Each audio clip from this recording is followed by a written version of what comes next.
मुंबई एक ऐसा शहर जो दिन में जागता और रात में भागता, जहां बंदूक की गोली बारूद की गन कब नासूर बनकर खाकी की नस नस से बैर कर बैठे कोई नहीं जानता।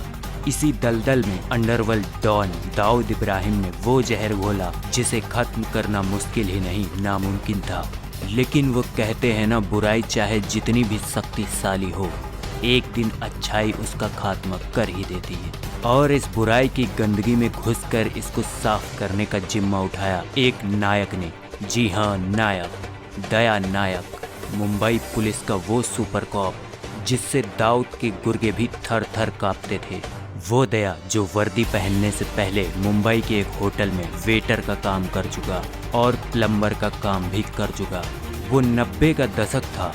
मुंबई 93 के बम हमलों में बुरी तरह से झुलस चुका था।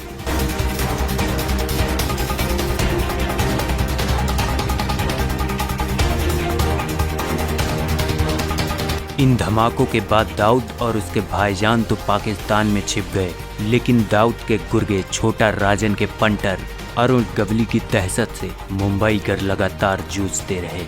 मुंबई की गलियों में, चौक में आए दिन गैंगवार की गूंज सुनाई देने लगी। मुंबई की सड़कें खून से तरबतर होने लगी। इसी बीच मुंबई पुलिस में भर्ती हुआ एक नौजवान जिसका नाम था नायक, दया नायक। इस नौजवान लड़के ने अपने सीनियर और एनकाउंटर स्पेशलिस्ट प्रदीप शर्मा के साथ मिलकर गैंगस्टर की नसों में वो बारूद भरा जिससे अंडरवर्ल्ड की रूह कांप उठी। दया का बचपन बहुत ही गरीबी में बीता, क्योंकि उसकी मां पर दया के बाप ने जरा भी दया नहीं की और उसे अकेला छोड़ दिया। 2 भाई 1 बहन दया थे। दया का जन्म कर्नाटक के उडुपी में हुआ। उसकी मां किसी तरीके से मजदूरी करके बच्चों को पालती थी। ऐसे में 7वीं में पढ़ने वाले 12 साल के दया ने कर्नाटक से मुंबई जाने की राह पकड़ ली। मुंबई आकर भी दया की जिंदगी का संघर्ष कम नहीं हुआ। दया की रातें कभी प्लेटफॉर्म पे गुजरी तो कभी फुटपाथ को अपना आशियाना समझकर झपकियां ले लिया करता। इसी बीच दया को रेलवे स्टेशन के कैंटीन में नौकरी मिल गई। कुछ दिन वहां मेहनत से काम करने के बाद दया नायक ने परसोवा के बड़े होटल में वेटर का काम शुरू कर दिया। मौका मिलने पर यहीं वो प्लम्बर का काम किया करता था। इस नौकरी से महीने में दया 700 रुपये कमा लेता, जिसमें से 400 रुपये वो अपनी माँ को भी भेज देते थे। दया नायक ने तकलीफें झेली तो समय समय पर उनकी मेहनत और लगन का उन्हें फल भी मिला। होटल के मालिक ने जब देखा कि दया को पढ़ने का शौक है तो उन्होंने गोरेगांव के एक स्कूल में दया का एडमिशन करा दिया। नौकरी करते करते दया पढ़ाई भी करने लगे और इसी तरह मेहनत और लगन से धीरे धीरे स्कूल और कॉलेज में भी पास हो गए। इसके साथ ही होटल में आने वाले बड़े बड़े पुलिस ऑफिसर से दया के अच्छे संबंध हो गए और धीरे धीरे दया ने अंडरवर्ल्ड के मुखबिरों से अपना कनेक्शन शानदार तरीके से बना लिया।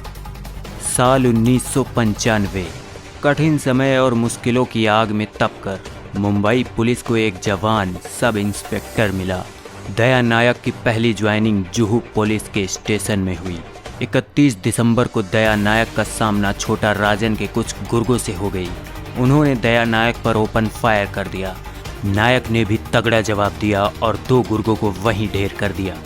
इस वारदात के बाद दया नायक को मुंबई के deputy police commissioner Satyapal Singh ने दया नायक को क्राइम इंटेलिजेंस यूनिट में ले लिया। सत्यपाल सिंह ने नायक को एनकाउंटर स्पेशलिस्ट प्रदीप शर्मा का राइट हैंड बना दिया। शर्मा की सरपरस्ती मिलने के बाद नायक ने एक के बाद एक कई एनकाउंटर किए। उसमें दाऊद, छोटा राजन और उन गबली सभी गैंगस्टर्स शामिल हैं। एक समय वो आया जब प्रदीप शर्मा एनकाउंटर के रिकॉर्ड को 100 के पार ले गए तो दया नायक ने 80 गैंगस्टर्स को एनकाउंटर में मार गिराया। हर एनकाउंटर के बाद दया नायक का एक ही जवाब होता, हमने बदमाशों से हथियार डालने को कहा लेकिन उन्होंने फायर कर दिया। मजबूरन हमें भी गोलियां चलानी पड़ी। कुछ ही दिनों बाद दया नायक का नाम विनोद मातकर, रफ़ी दब्बा, सादिक कलियाबा जैसे गैंगस्टर को ढेर करने में जुड़ गया। ऐसा नहीं है कि दया नायक के साथ एनकाउंटर स्पेशलिस्ट बनने के बाद सब अच्छा ही हुआ। जल्द ही उनकी वर्दी में दाग भी लगने लगे और वो विवादों से भी घिरने लगे।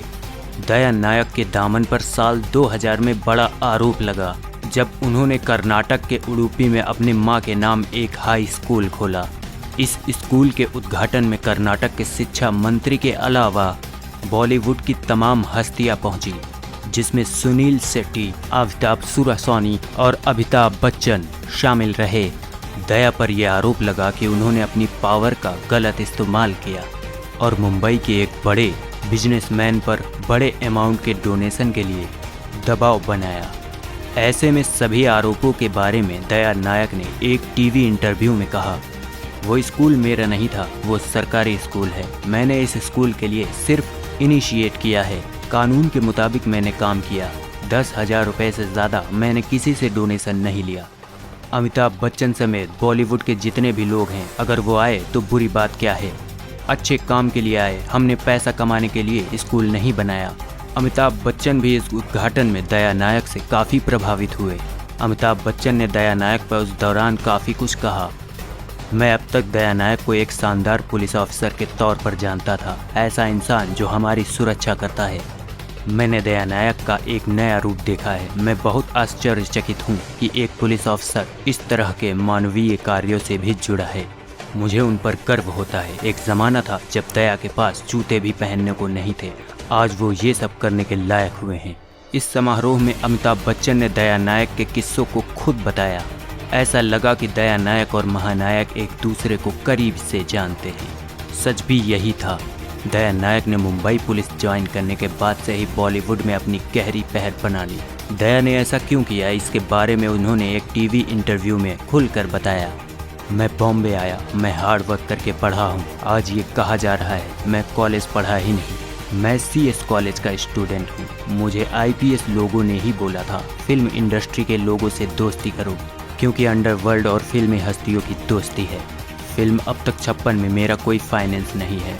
अब तक 56 तो राम गोपाल वर्मा ने बनाई है।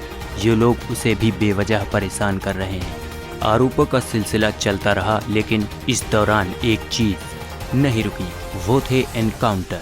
दया नायक बदमाशी में बदमाशों के बाप बन गए। ऐसे में कुछ दिन बाद मुंबई पुलिस के अंदर ही पॉलिटिक्स शुरू हो गई और दया नायक को किनारे कर दिया गया। IPS लॉबी एक तरफ हो गई। दया नायक पर लगाम लगानी शुरू कर दी गई। ऐसे में तमाम विवाद सामने आए और प्रदीप शर्मा और दया नायक के बीच भी गर्माहट हो गई। ऐसे में कहा जाने लगा कि गुरु गुड़ ही रह गए और चेला शक्कर हो गया। प्रदीप शर्मा अच्छे आदमी हैं, अगल बगल के लोगों ने दूरियां बढ़ाई है, वो समझते हैं दूरियां बढ़ी हैं। मैं उनको मानता रहा हूँ, मैं उनकी रिस्पेक्ट करता हूँ।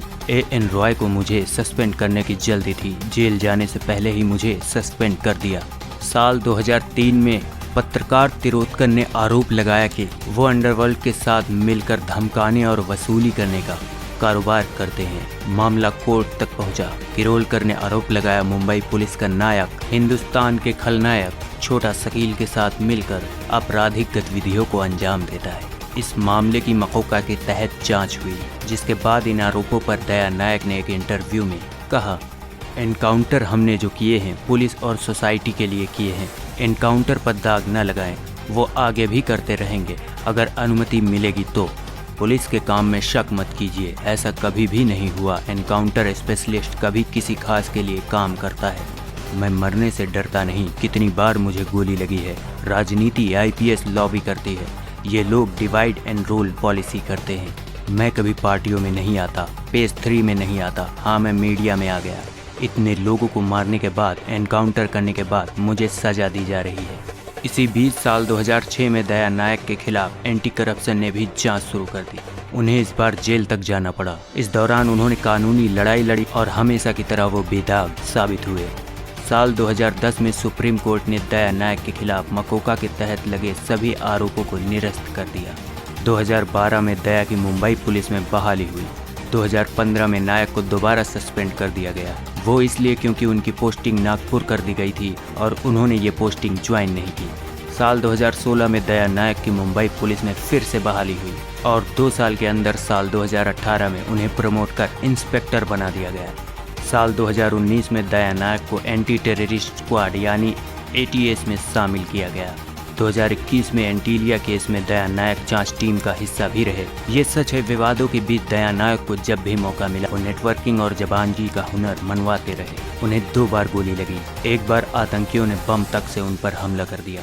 दया नायक एक रियल लाइफ नायक की तरह 17 दिन तक अस्पताल में रहे। दया नायक और प्रदीप शर्मा जैसे ऑफिसर पर ही डायरेक्टर राम गोपाल वर्मा ने अब तक 56 जैसी सुपरहिट मूवी बनाई। आज मुंबई में अंडरवर्ल्ड माफिया गैंगस्टर टेप नहीं है जितने 90 के दशक में थे। ये थी कहानी दया नायक की। सब्सक्राइब कीजिए UP24 ऐसे ही लेटेस्ट खबरों को सबसे पहले जानने के लिए।